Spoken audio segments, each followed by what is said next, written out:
Welcome to the Jali podcast. I'm your host, Melyssa Barrett. This podcast is for those who are interested in the conversation around equity, diversity, and inclusion. Each week, I'll be interviewing a guest who has something special to share or is actively part of building solutions in the space. Let's get started.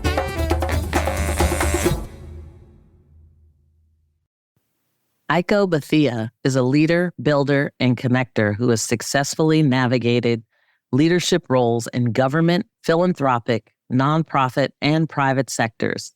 The founder of Rare Coaching and Consulting, Aiko guides leaders and organizations, including Fortune 100 companies and global nonprofit organizations, to remove barriers to inclusion.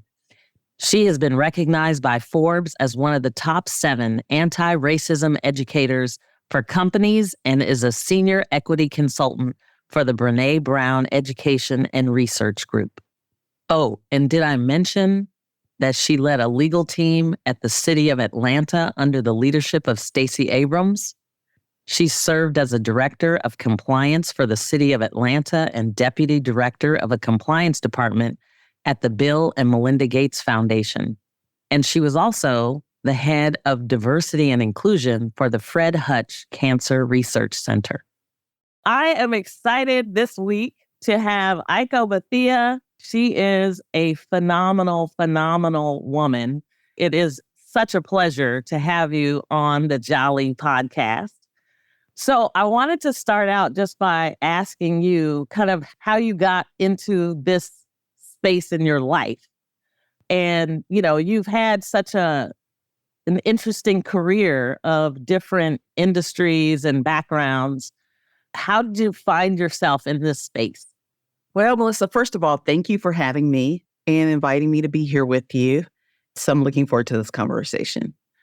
When I think about how do I get to where I am right now in this point in time, I'll first just define where I am. So I am actually based now in Atlanta, Georgia. I own a leadership development firm that does work that's actually global and not just national. And I've got 2 teen boys who I'm also raising here as well. So when I think about how did I get here, I will say that like many people, I started with an idea of the question that people always ask us, right? So Melyssa, what is the question that everybody asks you when you're small? What do you want to be when you grow up? Exactly. What I knew is that I didn't want to be poor like we were. I knew that I wanted to have some degree of agency, and I knew that I didn't want to be invisible. I love it. So even if it wasn't just me not being invisible, I wanted my work or what I'm doing to have impact. Yes. I grew up in a household where my mom's Japanese, so we spoke Japanese in the household. Okay. And she didn't move here until she was about 26. I grew up in Spartanburg, South Carolina, and I went to a Title I school because we were poor. And the best gift to me was the fact that we were poor, because when you are Black, but you are not raised with a Black parent, if you have money, how likely is it that you're going to be raised in a Black community? That's true. Well, that's true. Yes. So for me, I was able to be raised in community and be connected with community. And that a lot of that was because we were poor and didn't have.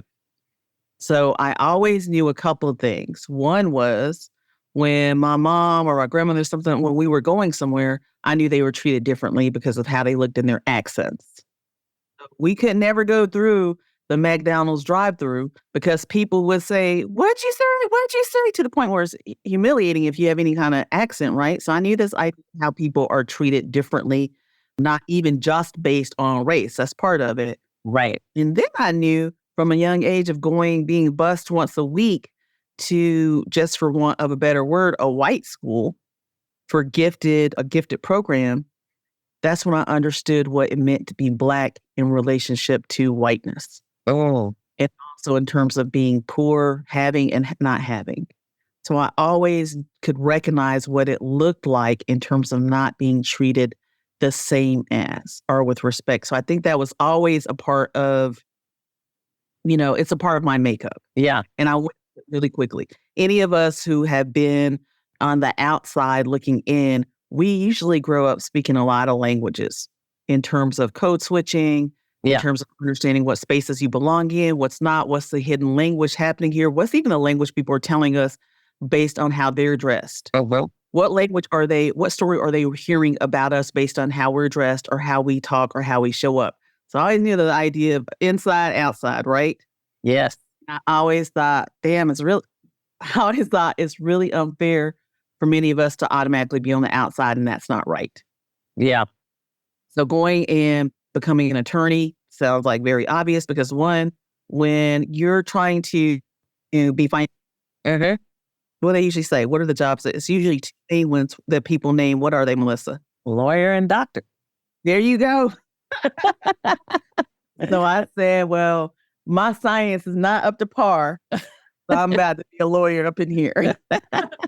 And that's what I pursued. And I ended up going to school. I went to his own women's school, Smith in Massachusetts, because they gave me the most money. Wow. Alabama, where I wanted to go, didn't get enough money to go. So I ended up then going to the Marines for officer candidacy school twice, got injured because they were going to pay for my law school. Oh, wow. Ended up to Chapel Hill. I waited for a year to go to Chapel Hill so I could get in-state tuition because I'd gotten injured and couldn't finish going to JAG. So I went to Chapel Hill, and then I left there and worked at a big law firm. And left there and went to city government where I worked for, now people know who that is, Stacey Abrams. Took a big 70%. Yes, we know who she is. That's right. And that was the first decision I made that was not financially motivated. I went to the undergrad I did because they gave me the most money. The Marines, I did that because they're going to pay for law school. I went to Carolina because it was in-state. I went to a big firm because it had, the payment, 6 digits for coming out of law school. Yeah. The first decision I made was to leave and go to city government at City of Atlanta. And from there, decided, later at a point that I don't want to practice law and I want to do stuff that was for people. So I went to Seattle at the Gates Foundation, Bill and Melinda Gates Foundation. And I realized that philanthropy is not working for the people. Not, yes, we know it. And made other decisions. Eventually, I ended up wanting to come back to Atlanta, raise the boys in a city that looked like them. Seattle wasn't it. And I decided I want to take a bet on myself and work myself. I'd already done all the prep work in terms of certification around executive coaching. I thought I was going to do that when I retired, but I had been doing it on the side and I loved it. I really loved it. And in the places that I worked, especially at the Gates Foundation, I started the first ERGs. One was for Black folks and the other one was for Asian folks. So the first ones there led equity inclusion at Fred Hutch, which is a medical research center. And came back to Atlanta and said, I don't want to work for anybody. And leadership development, executive coaching, things I'd been doing on the side and as a part of my work. I went into it and I realized I'm pretty darn good at it. And guess what? People need a different model of what leadership looks like. Yeah. Oftentimes I was the only person who looked like me who was actually providing leadership development. And I also realized the way that I spoke about leadership and even apply different tools, it was different because I am different in my experience around leadership, and what type of leadership supported me and helped me looked really different. Yeah. And I realized leadership development as a sector, it is so entrenched lead. And guess what? It doesn't for most of us. And if it kept being taught that way, that meant that many of us, one, would not ever be seen as leaders who are successful because we do things differently. We show up differently, even just in the bodies we're in. Yes. And two, I knew that teams that were being led would always leave some people being on the outside because the way that leadership was embraced and motivated is not at all aligned with us. And what it would require of us for us to be code switching, assimilating, and covering. And who can do their best work when you're so busy trying to be somebody else, when you're so busy being prepared for punitive repercussions because of the body you're in or the culture you're from. Yeah. So there was a gap just in the whole leadership sector for recognizing how leadership looks different. Actually, it needs to be different based on where we are today. Actually, if I'm honest, where we were a long time ago. Yeah. But that's why very few of us in C-suite, you see very few of us even at that next tier of leadership But what you do see is a lot of us who are burnt out, a lot of us who are accepting narratives about us that are not true, Uh-huh. a lot of us who just kind of throw up our hands and we say, I'm just going to coast, versus thinking about what does the version of our best selves look like in thriving. We just accept I'm never going to be. This isn't for me. I'm not good enough, whatever the narrative is. So my leadership development firm actually allows for and creates space for different modes of leadership. It's really clear about what the impact is. And we are very clear about making sure that people are anchored in themselves as they're thinking about the responsibility of leading other people. And Melyssa, quite frankly, the responsibility of living full lives for themselves. Yes, say that. Because I think, and it's so interesting because I think you probably spend a lot of time talking about how DEI fits into leadership.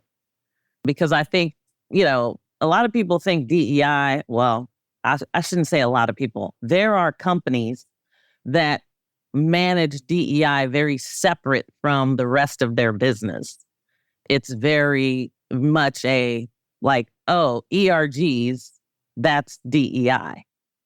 Instead of really owning that literally DEI is in everything we do. There is a lens for DEI in so many aspects of the world. And we bring that lens and all of our intersectionality with us whenever we lead. So can you talk a little bit about how it fits into leadership, especially when, there's so many different styles of leadership, and everybody doesn't like their boss. And a lot of the CEOs, as a CEO, it's like, sometimes it's like, okay, that employee, they're not going anywhere or whatever. And then you realize, okay, why am I thinking that way if I'm not challenging myself to really push my own leadership and lens for diversity, equity, and inclusion? Mm-hmm. So one of the things I often tell folks, we don't really put ourselves out there as, we do DEI work. We're really clear about this is leadership development. Yeah. And I think that if people understand the fact that having a diverse workforce, having an equitable workplace, having an inclusive culture, those are outputs of strong and competent leaders. Yes. You ask yourself on the other end, what's going on when I have a team I have an organization that really is not diverse? And when I'm talking about diversity, I want to back up and be really clear. You can't talk about diversity in the context of diversity, equity, and inclusion unless you were always including historically excluded groups. Yeah. So you're not talking about diversity if the only thing you're talking about is diversity of thoughts, or you're talking about, gosh, just pick your poison. Hey, we went to different Ivy Leagues. That is not diversity or geographic diversity. We have people in California, we have New York. We're very diverse. Unless we're including racial diversity, particularly if you're thinking about the folks who are the most excluded, if nationality, faith, all the things that we already have a social contract around in terms of, even if you think about if you're U.S. based in, our own constitution, what are the protected classes? So if you're not talking about them, you're not talking about diversity in the sense of diversity, equity, inclusion. So I want to start there. Yeah. So if you don't have, if you don't have a diverse workforce and the majority of people all look the same, okay? Yep. If you don't have an organization that's equitable, that's actually thinking about the historical context too, because you can't just jump in and say, we're doing equity just from this point in time. You got to think about why are there already barriers and where do they come from? Right. Then there's inclusion, of course, where you're having an environment where you're welcoming people to be part of decision-making and co-creation. So all of those things, are you being a good leader if you don't know how to recruit and retain a team that is diverse as we named it? So I'm really clear about, if your team looks really homogenous and the same, then are you being a successful leader?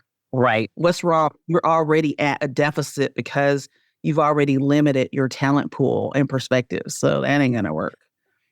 Are you equitable when you're just thinking that everybody needs to be doing the same thing the same way?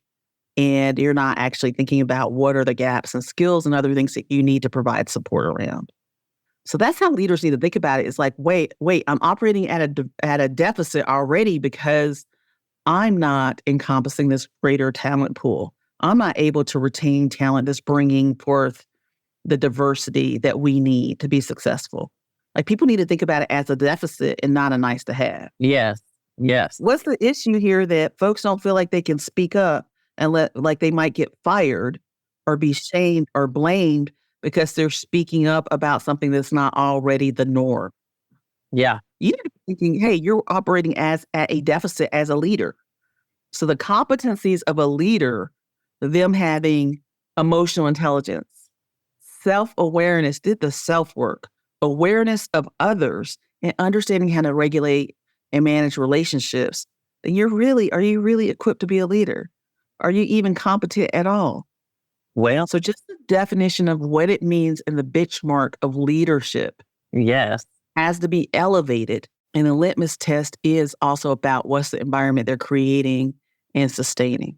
Yeah. That makes Yeah, totally. I love it. So, and quite frankly, I mean, you talk a lot about what competent leadership looks like. So now people know what it doesn't look like. Let's pause for a moment. We'll be right back.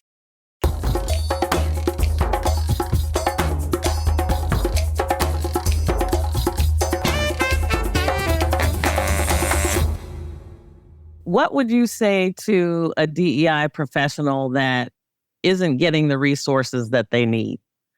Because I think, a lot of so-called leaders, or they're at least in the leadership position, they say they want DEI, but they really don't want that much of it, I'll say. They don't want to change like their whole organization. They don't want to push too hard. They just want to make enough change so that people are okay with it, I feel like. I mean, that's my experience. You have some that are just like, oh, we're going full board, like, yes. And then you have all these other companies that are just thinking they're doing enough to get by. Yeah, I think for a DEI professional or somebody who's just focused on DEI component in an organization, I think even before you go in for the job, there are questions you need to ask to figure out, is it aligned and can you even make impact? And honestly, why are you even in the work? And if your work is about being value-centered, if it's about making impact, there's some questions you need to ask before you even accept the job. Yeah. Right? And it includes things like, what are the resources? Mm-hmm. What's the team I'm going to have to work with? What's the budget that we're going to have? Why is this organization even interested in doing this work? And asking those questions alone, just 3 questions, because you can ask other things about asking, like, can I see an employee climate engagement survey? Like, things that are going to help you understand what the battle is really going to be. Right. But those can help you understand, is this my place or not? Yeah. When I interviewed for roles, been invited to interview, and I realized, wow, one, where does this role sit in the organization as a chief diversity officer? Oh, I'm reporting to the chief HR officer who has no insight, hasn't done their own work already, maybe even feels threatened by me. I'm probably not going to make much of an impact here. Oh, the reason they're doing it as well, we understand now with the climate, this is what everybody's doing and we need to get on board, but there's not a values alignment. There's not a philosophical alignment. And so certain things will already give you a cue. Yeah. Right? Wait a minute. This isn't what I think it's going to be. So you had to figure out, what is your success rate? Some folks, you'll take a job because you're like, hey, my goals, I'm going to, get paid or I'm going to get some experience, but I know what it's going to be. So it's the idea about being intentional about what is it really going to be. Yeah. And I think many chief diversity officers or people who are in diversity programming, et cetera, realize, ooh, I'm not going to be able to make the impact I want to make. Oh man, I can't thrive here. We know that based on the numbers, right? The retention rates. But also there are other folks who feel like, I'm in here for the community that's here with me. So the places where I would stand up employee resource group, that became our community. Yes. That Absolutely. became our support system. That became our people. And sometimes we need that at the moment more than we're thinking about what we're getting out of an organization. Because frankly, there's just not a lot of organizations where people are thriving who don't look like the C-suite leadership. Yeah. There's not a lot. Yeah. If there were, the C-suite leadership would look different. Yeah. Well, and it's so funny because, when people talk about equity, I mean, if you're involved in any level of politics, you see so many things where people are not understanding equity.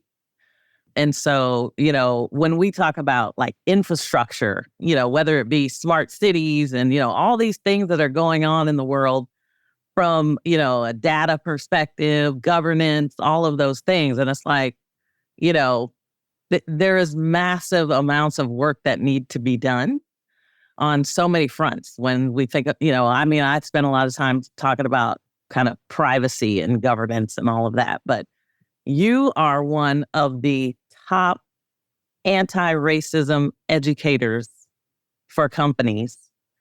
In what ways does the leadership conversation change or need to change for women, people of color? Are there specific things that you think we should be talking about? Queer, all of those?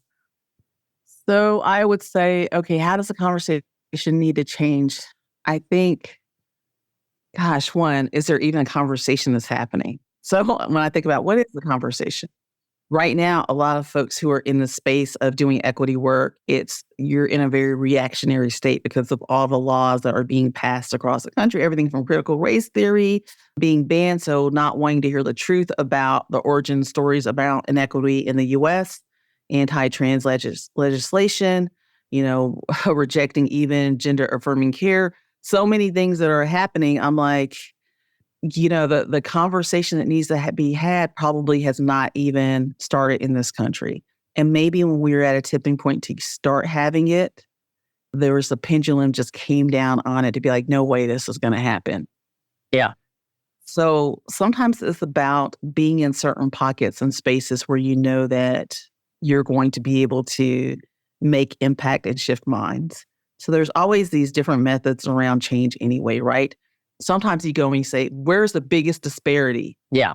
And we're going to go in there. And of course, that's like the needle that's hardest to push. Right. Where is it where there's some mutual agreement here and we can maybe bring some people a little bit closer to kind of go slow, long way? Mm-hmm. What is we're just not going to do anything and I just need to blah, blah. So I think you have to pick your poison, thinking about what's your stamina, what's your values, what's going to happen that allows you to say, I don't have regrets. I leaned in the ways that were most important. Like, I think those are the questions people have to ask and they have to pick what their lane is because there's no limit in lanes. Yes. There's a part about what you're going to do. And then, as we all know, what you ain't going to do. So you have to also understand what will I not tolerate, not only of other people, but also of myself. Well, and I was actually going to ask you about boundaries. Because I think a lot of times we do, well, at least my generation, I think, we tend to assimilate. And I think young people today, younger than me, they maybe are not as, they kind of go, no, that's not me and I'm not doing it that way. Which I think it's very courageous when you think about, their lens and what they want their life to look like. Clearly different than, spending time working and then not feeling like they've made a difference, which is awesome. So I'm wondering, is there, I guess in some cases, you brought up shame earlier. And to some degree, there is some level of shame that people walk around with when white privilege, whatever you want to call it, in terms of the equity. It's like, well, I wasn't there. I didn't do that. Whatever. And we're talking about reparations and people are like, reparations, what's that? And they think it's only money, but it's so much more than that. And so the conversations that you're having now, are seemingly way different than they used to be, where everything was like, you don't talk about that at work, in terms of just how we engage. So are there any specific things that you think help build momentum for people that are trying to shift their business? Because I know you do coaching also with entrepreneurs as well, correct? Yeah, well, we do executive coaching. A lot of it is with folks who are already in organizations, a lot of it with C-suite, a lot of it with folks who are middle management leaders. So we do provide executive coaching. We do group coaching too. But also, is there a difference in coming into the conversation and even how people show up? Is it based on generation? Is it based on different kinds of values, a point in time? What is it? I will always go back to this. People, no matter where you are, you have got to anchor yourself within. When I say anchor within, it is knowing who you are, knowing what your values are in terms of your North Star, and also being able to understand I'm accountable for aligning to that. Nobody else is accountable. I'm accountable for aligning with that, no matter what's going on in a space or, generationally, or what's in the news or what have you, because that is where you need to be most sound. And having that understanding of who you are and what's important to you, knowing those values, that is how you understand what your boundaries are, what I'm not going to do, and what I need to do at all costs. That's how you live a life that's not a life of regret. That's how you live a life that is closer to reflecting who you are and who you're aspiring to be. So it doesn't matter what generation you're in and other things, and the idea of where shame comes from or what does shame have to do with it. It also is an internal understanding about, if I understand what sets me off, what my greatest fears are, what my vulnerability is, what really I don't want Melyssa to think this about me, or I can't believe they said that about me. That is often where shame can come from, causing disconnect, and shame does not help you to move forward. Uh-huh. But if you know yourself well enough, you know what is happening and you can address it. Yeah.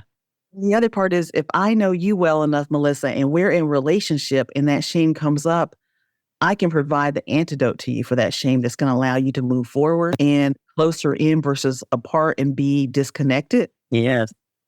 By being empathetic to you. I love it. So that you can keep moving, forward. And even this idea, when I want to go back to this idea of people who are younger who aren't taking it, I just want to say, when we look back in the 60s and we look at the Black Panthers, they were also really clear about non-negotiables. That's not a generation, it's not just a generation. And then you had the other people who were like, go slow, don't go to that rally, stay at home, make sure your hair is done, really on these premises of being acceptable, because proximity to whiteness was more acceptable and it kept you safe. Yeah, yes. Maybe someone was telling you not to go there because they needed to keep you safe, or they need to keep your family need to be safe. So I just always want to talk about the variables of why somebody would jump into the fray and why somebody may not even feel like I have permission or space to. Yes. Thank you for that. Yeah, the idea of non-judgment of where people are coming from. For many of us, it wasn't even, a possibility because we didn't even see it. We've got social media and all these other things now that invite a different way. Not just what's happening over in Georgia or over in Seattle, but what's happening over in the Middle East. What's happening in India or Pakistan. We can see so much more, and therefore there's more possibility. Yes. But I want to be clear about, there's nothing new. Yeah. And even the choices that we have are not very different. Is it being closer to who I am and my aspirational self, or understanding where there is inertia and how I may have to make some hard decisions? Well, and that's the real work is within yourself. I mean, you always, Melyssa. Yeah. Always. We don't even ask ourselves some of those hard questions. It's like, it's easier just to go about and be busy, right? But the hard work is really going, what do I want? And I know I've spent a lot of time trying to just get into that with myself. After my husband passed away, I was like, who am I? Like, what am I doing? How do I align? What am I going to do in this world, in this life for the next 10 years, You're constantly recalibrating. Yes.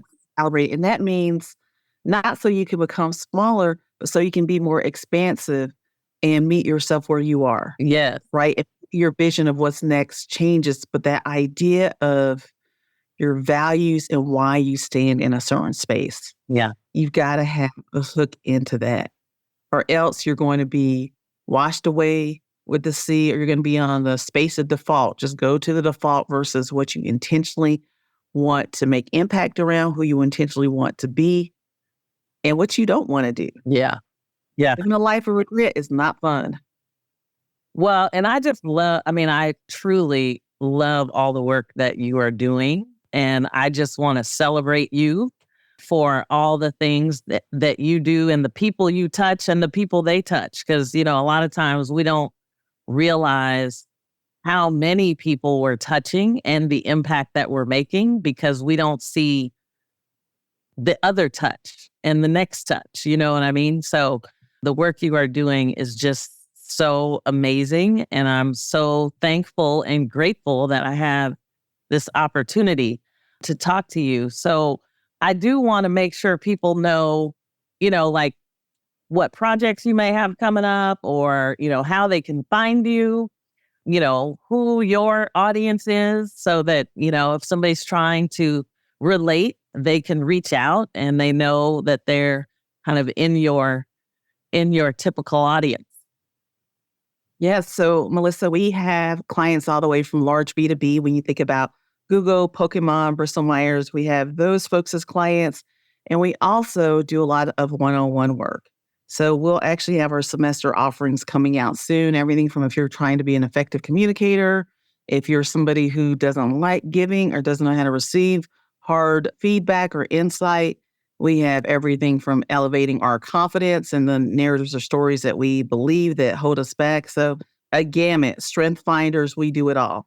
The one thing I do want to be able to name is that all of our coaches, our certified coaches and our facilitators are all people of color. And I try to be really clear about that up front so that one, people know what they're getting and they understand the experience is already going to be different. People can find us at rarecoaching.net, and that's rare, R-A-R-E. And they can also find us on Instagram at rare, R-A-R-E _coach. So we also, this conversation, Melyssa, is so timely because we have a weekly newsletter that we put on LinkedIn, which is the topic is on boundaries. And we talk about values and accountability. So everything we were talking about today, yes, that's what this other news is about. And so they can find the LinkedIn newsletter. It's called Streetlights. And it's under Rare Coaching or under my page. Thank you for inviting us, Melyssa. Oh, honestly, this is such a pleasure for me. You are such an amazing, the work you are doing is just amazing. And I cannot wait because I know there's a book coming sometime. We have a leadership book coming out, and I was very excited that it's under the Penguin Random House brand because they have a Black woman CEO right now. I love it. As we know in the publishing industry, that is quite a feat to have a Black person that high up in the publishing industry. So I am very excited. Yes. Well, kudos to them because, that takes vision by their board. It's so right. Fantastic. Fantastic. All right. Well, any last tips or things that you want to share before we wrap it up? Because, you are just amazing. One, I just want to say thank you again, Melyssa, for having me here.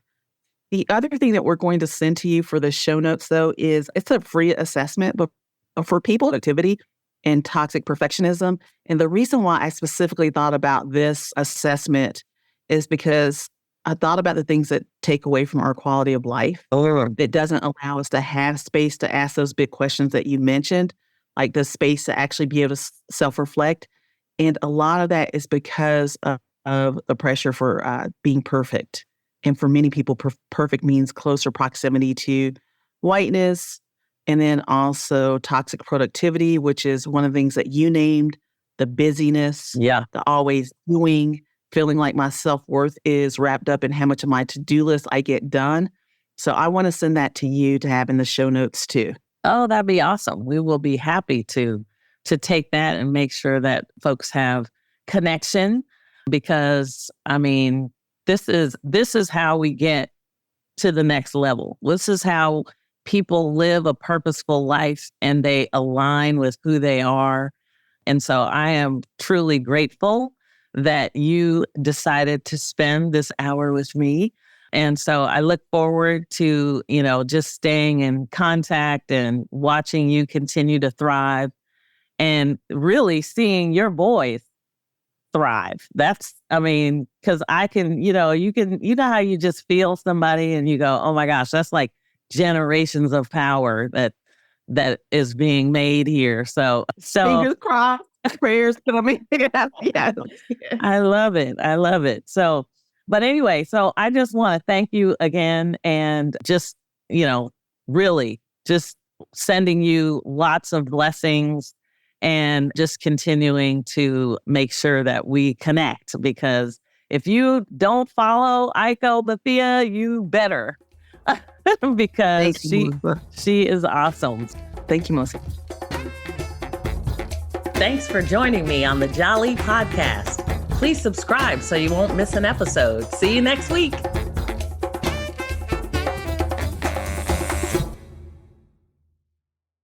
This podcast is a part of the C-Suite Radio Network. For more top business podcasts, visit c-suiteradio.com.